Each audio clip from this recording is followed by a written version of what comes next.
ഈ നോപ്പിയിൽ പലരും വന്ന് പറയുന്ന ഒരു ബുദ്ധിമുട്ടാണ് ശോധനക്കുറവ്. വയറ്റിന്ന് കറക്റ്റായിട്ട് പോകുന്നില്ല. ചിലർ പറയും കട്ടിയിലാണ് പോകുന്നത്, ചിലർ പറയും ഇല്ല ആഴ്ചയിൽ 1-2 തവണയേ പോകുന്നുള്ളൂ. അത് ചിലർക്ക് അതൊരു സ്ഥിരം ആയി, അപ്പോൾ അവരത് മൈൻഡാക്കുന്നില്ല. നമ്മൾ എടുത്ത് ചോദിക്കുമ്പോഴാണ് ചിലർ പറയുന്നത് ആ ഡോക്ടറെ ഇതേപോലെ 1-2 തവണയേ പോകുന്നുള്ളൂ, ഇല്ല 2 ദിവസം കൂടുമ്പോഴാണ് പോകുന്നത്. അപ്പോൾ ചിലർ ഇതിനെക്കുറിച്ച് നല്ല അറിവും ഇതുള്ളവരാണ്. കാരണം അങ്ങനെ പോയാൽ അവർക്കൊരു സുഖം കിട്ടുന്നില്ല, പല രീതിയിലുള്ള ബുദ്ധിമുട്ടുകൾ വരുന്നുണ്ട്. ശോധന കുറഞ്ഞു കഴിഞ്ഞാൽ നമുക്ക് വയറിൻ്റെ ബുദ്ധിമുട്ടുകൾ മാത്രമല്ല വരുന്നത്. ചിലർക്ക് അത് കാരണം തലവേദന വരുന്നുണ്ട്, ചിലർ ക്ഷീണം ഉണ്ടാവുന്നുണ്ട്. ഇപ്പോൾ അടുത്താണ് ഒരു പേഷ്യൻ്റ് പറഞ്ഞത് അവർക്ക് നടുവേദന വരെ അത് കാരണം ഉണ്ട് എന്ന് അവർക്ക് തോന്നുന്നു. കാരണം എന്താ വെച്ചാൽ ഇത് പോകുന്ന ദിവസങ്ങളിൽ അവർക്ക് ബുദ്ധിമുട്ടുകളില്ല, പോവാത്ത ദിവസങ്ങളിലാണ് നമുക്ക് ബുദ്ധിമുട്ടുള്ളത്. അപ്പോൾ ആ രീതിയിൽ പല രീതിയിൽ വയറ്റിന്ന് പോവാഞ്ഞാൽ നമുക്ക് പല രീതിയിൽ ബുദ്ധിമുട്ടുകൾ ഉണ്ടാവുന്നുണ്ട്. അപ്പോൾ ചിലർ പറയുന്നു പല ഫുഡിൽ നല്ല ചേഞ്ച് വരുത്തി നോക്കി, ഞങ്ങൾ കൂടുതൽ ഫൈബർ ആയിട്ടുള്ള ഫുഡാണ് കഴിക്കുന്നത്, എന്നിട്ടും പോകുന്നില്ല. വെള്ളം നന്നായിട്ട് കുടിക്കുന്നുണ്ട്, എന്നിട്ടും മലബന്ധം ഉണ്ടാവുന്നുണ്ട്. അപ്പോൾ ഈ മലബന്ധം എന്ന് പറയുന്നതിന് ഈ ഭക്ഷണം മാത്രമോ വെള്ളം മാത്രമോ കുടിച്ചുകൊണ്ട് മാത്രം നമ്മളത് ക്ലിയർ ആവില്ല.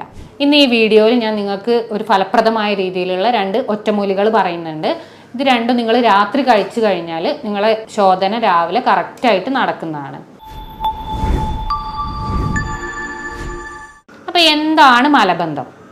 ഈ മലബന്ധം എന്ന് പറയുന്നത് ശരിക്കും നമ്മൾ ഒരു ദിവസം 1-2 തവണ ടോയ്ലറ്റ് പോകുന്നത് വളരെ നല്ലതാണ്.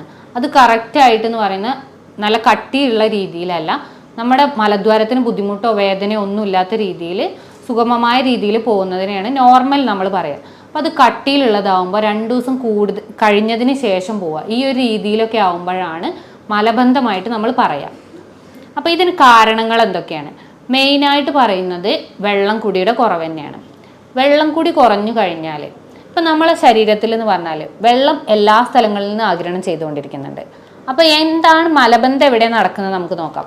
വൻകുടൽ, ആമാശയത്തിന് ശേഷം നമ്മൾ പറയും വൻകുടലുണ്ട്. അപ്പോൾ ഈ സ്ഥലത്ത് എന്ന് പറഞ്ഞാൽ അവിടെയുള്ള സെൽസും ഈ ന്യൂട്രിയൻസിനെ വലിച്ചെടുക്കുന്നതിൻ്റെ ഒപ്പം അവിടുന്ന് വെള്ളവും വലിച്ചെടുക്കും.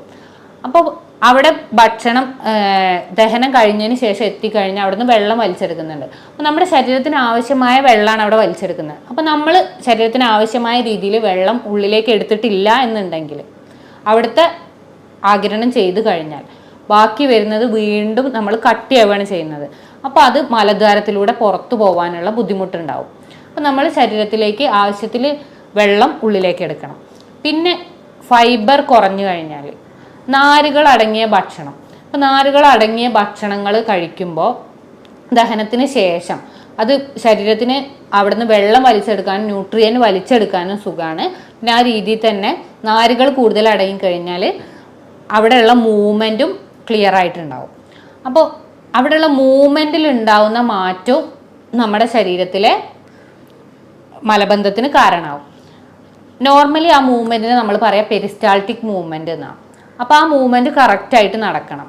അപ്പോൾ മെയിനായിട്ട് അതിനെ സഹായിക്കുന്ന അവിടുത്തെ സെല്ലുകളാണ്. അപ്പോൾ ആ സെല്ലുകളുടെ ആരോഗ്യസ്ഥിതി നമ്മൾ നോക്കണം.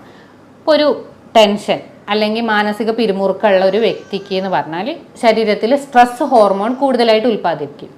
ആ സ്ട്രെസ് ഹോർമോൺ കൂടിക്കഴിഞ്ഞാൽ ഈ കോശങ്ങളിലേക്കുള്ള രക്തയോട്ടം, അതുപോലെ തന്നെ ചിലപ്പോൾ ആ കോശങ്ങളിലുള്ള ഇമ്പൾസുകൾ എന്ന് പറയുന്നത് നമ്മൾ അവിടെ കൊടുക്കുന്ന ഓരോ ആശയവിനിമയം എന്ന് പറയുന്ന പോലെ ശരീരത്തിലുള്ള മാറ്റങ്ങളെയാണ്. അപ്പം അതിൽ കൂടുതൽ ഇമ്പൾസ് കൊടുത്തു കഴിഞ്ഞാൽ അവിടുത്തെ മൂവ്മെൻറ്റ് കൂടും. അല്ല, സ്ട്രെസ്സ് കൂടുന്നതിനനുസരിച്ച് ആ ഇമ്പൾസ് കുറയുകയാണെന്നുണ്ടെങ്കിൽ ഈ കോർട്ടിസോളിൻ്റെ ഉൽപ്പാദനം കൂടുമ്പോൾ നമ്മൾ അവിടുത്തെ ഇമ്പൾസ് കുറയുകയാണെന്നുണ്ടെങ്കിൽ അത് മലബന്ധത്തിനും കാരണമാവും. അപ്പോൾ അത് 2 രീതിയിലും ബാധിക്കാം. മൂവ്മെൻറ്റ് കൂടിയാലും ബുദ്ധിമുട്ട് തന്നെയാണ്, കുറഞ്ഞാലും ബുദ്ധിമുട്ടാണ്. പിന്നെ നമ്മുടെ ശരീരത്തിൽ ടെൻഷൻ കൂടുമ്പോൾ നമ്മുടെ ടെൻഷനെയും ബ്രെയിനിനെയും അതുപോലെ തന്നെ വൻകുടലിനെയും കണക്ട് ചെയ്യുന്ന ഒരു ബ്രെയിൻ ഗട്ട് ആക്സിസ് എന്ന് പറയും. അതൊരു ബൈ ഡയറക്ഷണലാണ്, അങ്ങോട്ടും ഇങ്ങോട്ടും ഉള്ള ചാനലാണ്. അത് മെയിനായിട്ട് നിയന്ത്രിക്കുന്നത് വാഗസ് നെർവാണ്. അപ്പോൾ ആ നാഡിയിലുള്ള എന്ത് മാറ്റവും അവിടെ മാറ്റങ്ങൾ ഉണ്ടാവും. അപ്പോൾ ചിലപ്പോൾ കൂടുതലായിട്ടുള്ള മാറ്റങ്ങളാവാം, മൂവ്മെൻറ്റ് കൂടും. ആ പെരിസ്റ്റാൾട്ടിക് മൂവ്മെന്റ് കൂടാം, വൻകുടലിന്റെ ചലനശേഷി കൂടും കുറയും ചെയ്യാം. അപ്പം അതിനനുസരിച്ചൊക്കെ ശരീരത്തിൽ മാറ്റം ഉണ്ടാവും. പിന്നെ മെയിനായിട്ട് പറയുന്ന ഒരു കാര്യമാണ് വിറ്റാമിൻ സിൻ്റെ ഡെഫിഷ്യൻസി. ഈ വിറ്റാമിൻ സി ശരീരത്തിൽ കുറഞ്ഞു കഴിഞ്ഞാൽ കൊളാജൻ എന്ന് പറയുന്നതിൻ്റെ പ്രൊഡക്ഷൻ കുറയും. ഇത് ഇൻറ്റസ്റ്റൈൻ്റെ വൻകുടലിൻ്റെ ഫങ്ഷനിങ്ങിന് മെയിനായിട്ട് വേണ്ട ഒരു സാധനമാണ് കൊളാജൻ. അപ്പോൾ ഈ കൊളാജൻ്റെ പ്രൊഡക്ഷൻ കുറഞ്ഞു കഴിഞ്ഞാൽ അതും മലബന്ധത്തിന് കാരണമാവും. അതേപോലെ തന്നെ വിറ്റാമിൻ സി കുറഞ്ഞു കഴിഞ്ഞാൽ വാട്ടർ ആഗിരണം ചെയ്യുന്നത് കൂടും. അത് കൂടിക്കഴിഞ്ഞാൽ നമ്മളെ മലത്തിൽ വെള്ളം കുറയുന്നതിനനുസരിച്ച് കട്ടിയാവുകയും അത് മലബന്ധത്തിലേക്ക് കാരണമാവുകയും ചെയ്യും. പിന്നെ മലബന്ധം എന്ന് പറഞ്ഞാൽ ഒരു ഒറ്റയ്ക്ക് മീൻസ് അത് ഒരു അസുഖം മാത്രമായിട്ട് നമ്മൾ കണക്കാക്കാൻ പാടില്ല. അതൊരു അസുഖത്തിൻ്റെ ഒരു ബൈ പ്രൊഡക്റ്റ് ആയിട്ടാണ് വരുന്നത്. അപ്പോൾ തൈറോയിഡിൻ്റെ പ്രവർത്തനം കുറഞ്ഞു കഴിഞ്ഞാൽ പ്രമേഹം ഉള്ളവർക്ക് ഈ ഒരു രീതിയിൽ ശരീരത്തിൽ എന്ത് മാറ്റങ്ങളുള്ളവർക്കും മലബന്ധം വരാം. പിന്നെ മെയിനായിട്ട് പറയുന്ന ഒരു റീസണാണ് നടുവേദന. നടുവേദന കാരണവും മലബന്ധം ഉണ്ടാവാം. നടുവേദന കാരണം എങ്ങനെ മലബന്ധം ഉണ്ടാകുന്നതെന്ന് ചോദിച്ചാൽ നമ്മുടെ സുഷുമ്ന നാഡിയിൽ എന്തെങ്കിലും ട്യൂമർ വന്നു കഴിഞ്ഞാൽ ആ ട്യൂമർ വന്നു കഴിഞ്ഞാൽ അതിന് ശേഷം അവിടുന്ന് അങ്ങോട്ടുള്ള എല്ലാ നാഡികൾക്കും അമർച്ച വന്നു. അതുപോലെ തന്നെ നമുക്ക് സെൻസേഷൻ കിട്ടില്ല. അപ്പോൾ ഇത് കാരണം നമ്മൾ മൂത്രത്തിൻ്റെ ബുദ്ധിമുട്ടുകളും ഉണ്ടാവും. അതേപോലെ തന്നെ മലദ്വാരത്തിൻ്റെ ഫങ്ഷനിങ്ങിലും കുറവുണ്ടാവും. അപ്പോൾ ആ ചലനശേഷി കുറഞ്ഞു കഴിഞ്ഞാൽ മലം കട്ടിയാവും ചെയ്യുക. അവിടെ മലം കൂടുതലായിട്ട് നിൽക്കുകയാണ് ചെയ്യുക. അപ്പോൾ വീണ്ടും വെള്ളം വലിച്ചെടുക്കുമ്പോൾ അത് കട്ടിയായി പോവാതിരിക്കുകയും മലബന്ധം ഉണ്ടാവുകയും ചെയ്യും. അതുപോലെ തന്നെയാണ് കാൽഷ്യക്കുറവ്. കാൽഷ്യക്കുറവ് ഉണ്ടായി കഴിഞ്ഞാലും നമുക്ക് മലബന്ധം ഉണ്ടാവാം. പിന്നെ നമ്മൾ ശ്രദ്ധിക്കാത്തൊരു റീസണാണ് നമ്മൾ കറക്റ്റായിട്ട് സ്ഥിരമായിട്ട് ഒരേ ടൈമിൽ പോവുകയാണ്.